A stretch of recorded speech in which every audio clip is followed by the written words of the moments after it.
Pero alika din. Parang ikaw kasi talaga yung epitome of modern beauty and confidence. Yes. I love it. I super love it. Yes. Oo. Sige pa. Kung syempre, gusto mo rin i-empower ang ibang babae, right? Yes naman. Kung gusto mo i-empower si Jessie, sa palagay mo, anong kailangan niya pang i-improve? Siguro po kailangan maligo araw-araw.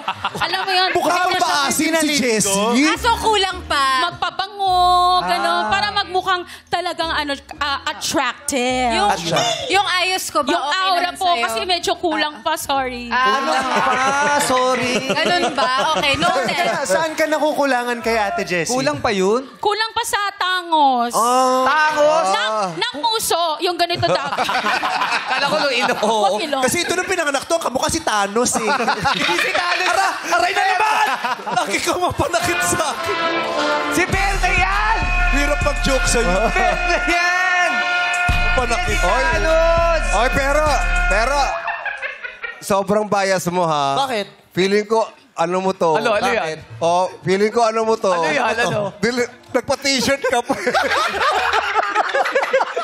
Number of presidente ka, no? Grabe! Presidente ka ng fans club niya. Official merchandise ba yan? Nagpa-t-shirt ka pa. Grabe yung... Kapali yung Berna, hindi kila. Ay, sorry.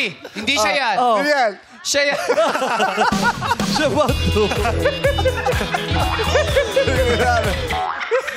So ako na presidente ng fans club yung dalawa, ha? Grabe.